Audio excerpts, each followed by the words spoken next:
So in this particular video, we're going to go over the pros and cons of the Cold Sorceress build, levels 1 through 40, as well talk a little bit about the breaking points for faster hit recovery and faster cast rate.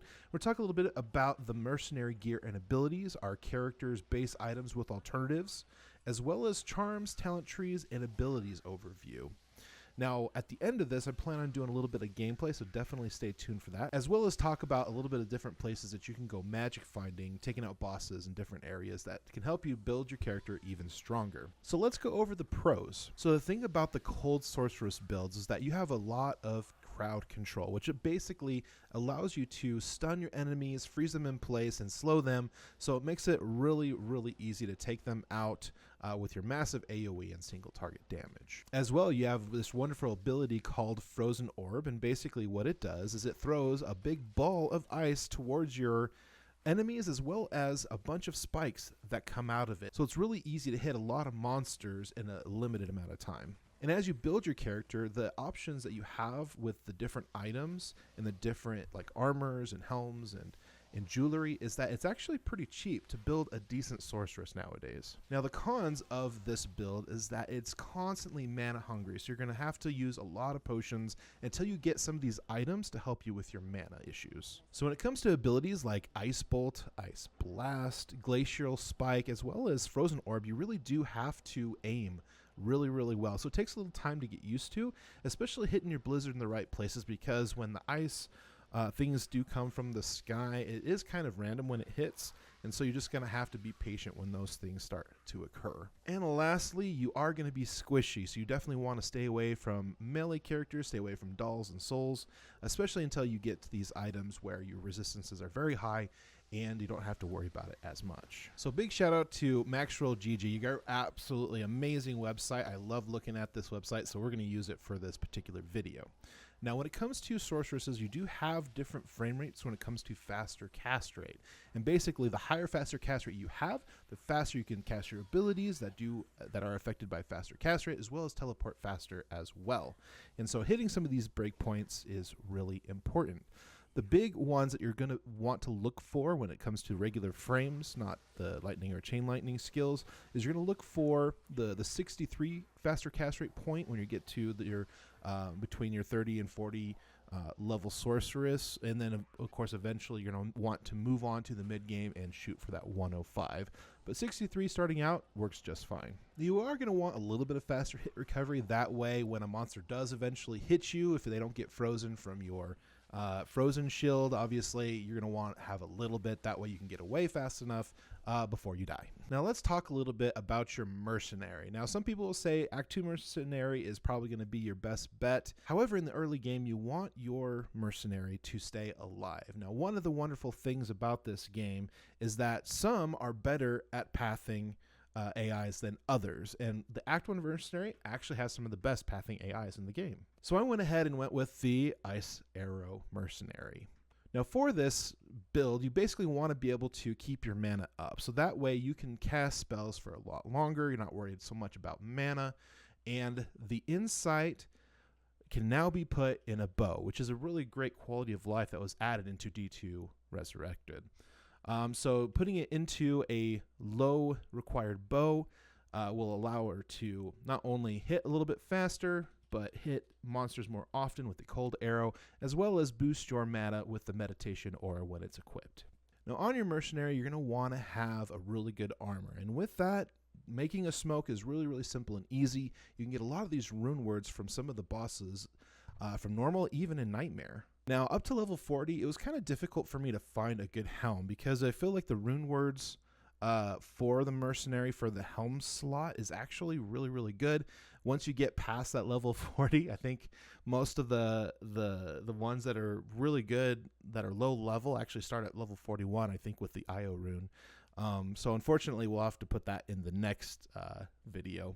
But I feel like the Wormskull Bone Helm is actually really, really helpful because it does add some poison damage, as well as give you some life leech with up to 5% life stolen per hit with poison resist, which is super helpful. And again, what's great is your bow mercenary actually stays out of the way. When she gets hit, when she takes some damage, she'll actually move. Now onto the talent tree. Now basically what we want to do is we want to get those one-hit wonders into the places that we want them.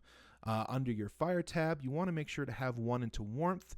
With just a few skills, you can almost get 80% mana recovery rate, which is really helpful to keep your mana up, along with the meditation aura, as well as other items that are going to be on your character. Now over to the lightning skill tree, you're going to want to have your one-hit wonders into static field, telekinesis, and teleport. Teleport definitely allows you to keep yourself safe, and even if you sometimes teleport too close to a group, a lot of times you can teleport away from it fast enough where they don't even get a swing on you. Telekinesis is a really powerful ability, and what's really great about it is you can knock back enemies, allowing your mercenary to take out other guys that are immune. And this is super helpful when you get to the point where you are into hell mode and you have to be able to push them back and to kind of keep them at bay.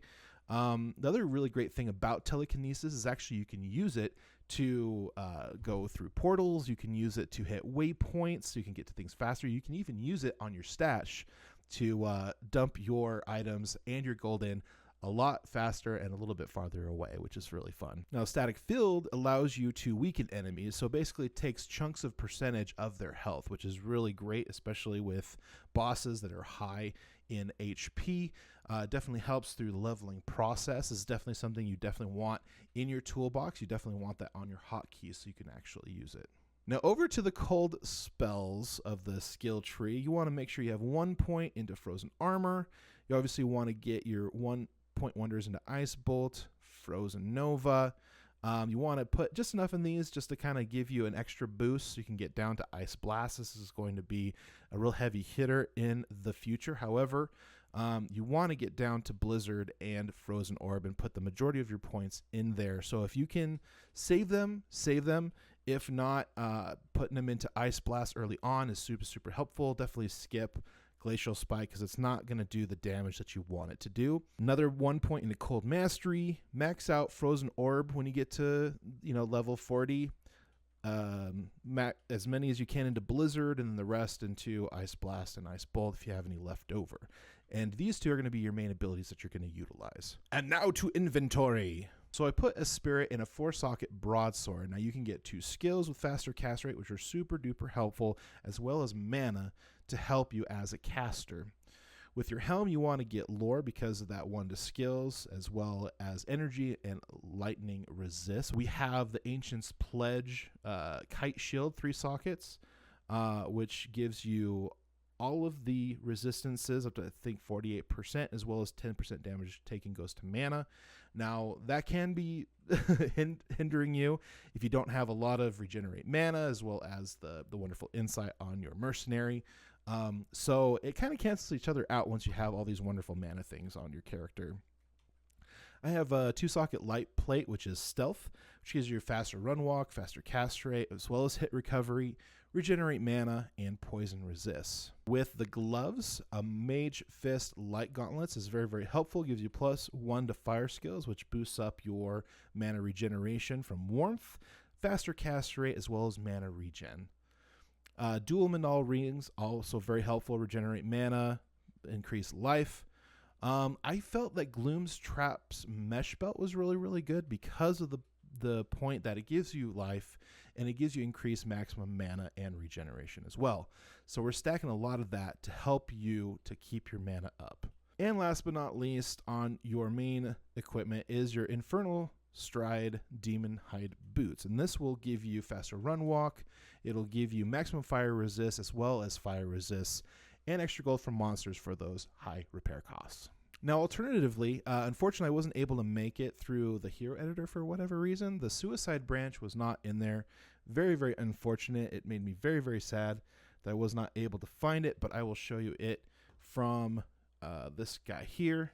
Hope you guys can all see it. It gives you +1 to skills, 50% faster cast rate, 40 to life, increased maximum mana, all resist. Now, this thing is absolutely awesome. If you do find this early on, this is a great slot instead of your Spirit, because it does give you a little bit extra faster cast rate, as well as resistances if you are lacking them in your current build. And another alternative was the Wall of Eyeless Bone Shield. If you are struggling to get faster cast rate, this is another way to get an extra 20% faster cast rate, as well as poison resist, which will be super helpful as a caster. Another alternative is the Dark Glow Ring Mail. Now this will give you maximum resist to poison, cold, lightning, fire, as well as plus 10 all resist. So if you want to extra cap out your resistance, this is another alternative, as well as the String of Ears Belt, which gives you up to a 15% physical damage received that's reduced. Now let's talk about what everybody has favorited, which is the magic find. Now basically, the more magic find you stack on your character, the better the items that have a possibility to drop. Now there is a point where you do have diminishing returns, so everything past 200, 300 or so, somewhere around there, you start to reduce the time because now you have less abilities, you have less damage. So having your magic find between 200 and 300 once you get to the point into the mid game is actually a really great balance between damage as well as magic find. The gold wrap belt, even up in that to the battle belt, so you can have the 12 slots, is really, really great. Dual Nagel rings, as well as chance guards for that extra magic find and gold. Now, as you can see, I didn't put any charms here because I didn't want to put like a bunch of little charms in there. But however, as you play the game, you will find charms along the way. So if you get anything with resistances, all resists, life, are super duper helpful in the early game. So definitely collect those. Try not to fill everything because you do want to be able to pick up items and check in to see if you do find some other upgrades. So just kind of manage your inventory as best as you can. Leave yourself at least 8 slots so you can pick up like a polearm or a bow, things like that. So as we zoom out here, we kind of want to get an idea of what all these different abilities do. So I do have some of these already hotkeyed, which you can actually change in your options here under gameplay and turn hotkeys on. Basically, you can have up to as many that will allow you, and you can even make shift functions and things like that and do different things to allow you to cast these different skills, and you bind them to different keys. Now I have keys all the way up to F12 as well as space for my teleport. This is something I really enjoy, especially when I live stream and stuff like that. It just makes it really, really easy to move around in the game. And that's what teleport does. Now as far as what your abilities do with static field and telekinesis, what's really great is you see how you have to walk all the way over here to hit this waypoint to open up your waypoint page? Well, you can now, from a distance, open up the page, which is really awesome with telekinesis. However, it doesn't work in some other regards. Like you can't utilize it on entrances to dungeons. You can't utilize it to pick up some items. However, you can use it to pick up potions, you can use it to pick up gold, and you can use it to hop into town portals and things like that. And of course, static field will reduce by a percentage your enemies. Let me go ahead and see if I can find some enemies. So you can see it reduces them, and it allows Miss Eliza to take him out very, very quickly. As you can see, we're just on normal here just to kind of give you an idea of what these different abilities do. Now, Frozen Orb, as you can see, shoots a ball of ice as well as razors, or what we would like to call, ice bolts, come out of this. And that's really great because although the mass of the damage will hit from the Frozen Orb, which is a little bit slower, the different ice bolts that come out are a little bit faster, and so it's a lot easier to hit groups of monsters. And the other ability is Blizzard. Now Blizzard, as you can tell, summons a massive shards of ice to destroy your enemies. However, the shards and how they land are random. So when you hit a group, you could possibly hit them all. You could possibly hit some of them and sometimes not. So it takes a little bit of time to make sure. So as you can see, I completely missed them. But if I do it in front of them as they're walking towards me, so you can see that one would have hit if Eliza did not kill them first. So these are your main abilities, as well as Frozen Armor, which will increase your defenses and freeze enemies that hit you. So if an enemy hits you while you have this up, it'll actually freeze them for a little bit, basically reducing the opportunity of you taking damage. See if I can get somebody to hit me. I think Eliza's too strong. We probably should have done this on Nightmare. But anyways, that's basically some of the abilities and how they work. And now it's time to do a little bit of gameplay. All right, so now we're just starting Nightmare mode. And so the first quest, of course, of every single one is to go to the Den of Evil. And so what's really nice about this and all of your regenerative mana, as you can see, my mana does go down pretty quickly. However, when I stop, look how fast it goes back up. And so that's why it's really important in the early portion of the game. I forgot to talk a little bit about my attributes here. But basically, I like to give myself about 60 strength here, put about 20, 30, maybe 40 points into mana, and then dump the rest into vitality. And that'll just help you a little bit on your mana during the early game.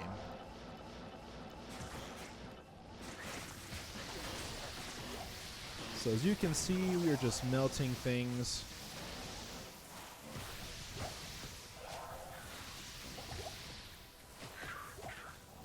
And all of that is super duper helpful with these different items that are on this character. And as you can see, even with the 63 faster cast rate here, breakpoint, I still teleport really fast. And at level 40, you're definitely more than ready to take on monsters in places like the Den of Evil.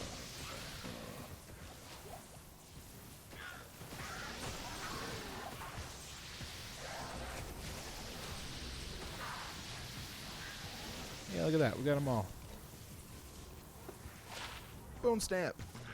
Now, the last thing I want to talk about is magic finding. Now, with the Cold Sorceress, there's a lot of great places you can go, especially in Nightmare and in Hell, where you can do the most damage and get the most output in what you put in. So the first place I want to take you is over to Act 2 and the Lost City. Now, this is one of the places you can do even up to Hell mode.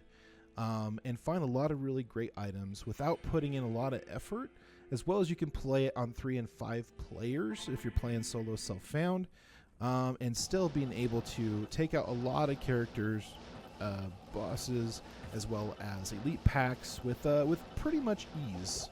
All right, so the indicator that you're looking for is, if you can see in my upper right-hand corner here, you kind of see a little pink square with 2 other gray squares on the sides. This is the entrance to the ancient tunnels. The ancient tunnels. And as you take out different guys here, this is a really great place to magic find, as well as to dodge a lot of the different immunities as you get to higher levels in the game. Now, the second place I want to showcase is in Act 3, and this place is called the Spider Forest. Now, in this place, you want to make sure that you have a lot of poison resist, as well as lessen poison length, because these spiders are poisonous.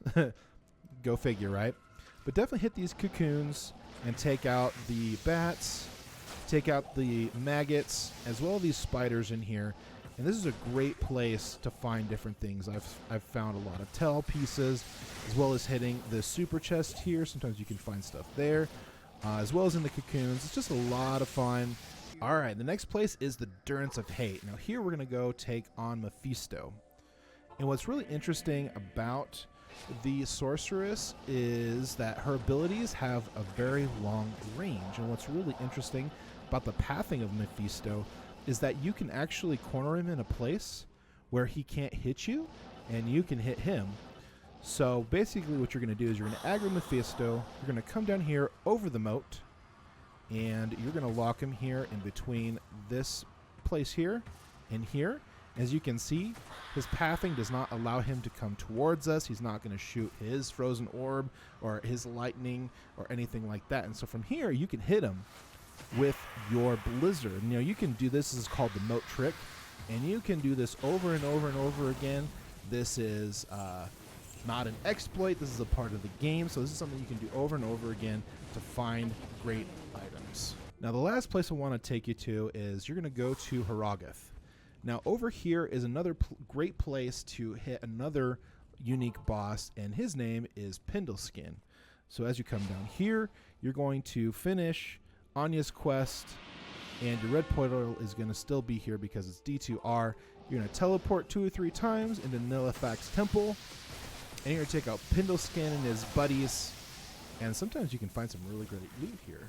So although the Cold Sword does start a little bit slow in the beginning of the game, by the time you get into your levels 30s and on, she really does shine with that high damage on Blizzard, with the damage that comes from your Frozen Orb as well as your Cold Mastery, and just building in a way which suits you, what you want to do when you play the game, whether you want to focus on just killing monsters and rushing people, or if you just want to focus on magic finding with Blizzard, or if you want to have the combination of the both. As you can see with Mr. Regular Schmuck, he definitely does have some really fun ideas when it comes to having a hybrid of Blizzard and Frozen Orb, but each to their own. Well, thank you so much, champions, for watching this video. I really do appreciate it. If you would be so kind as leave a like, subscribe, and share with family and friends, as well as let me know what you think in the comment section down below. Check out all these other videos that are at the end with these different tiles. And from my family to yours, good night.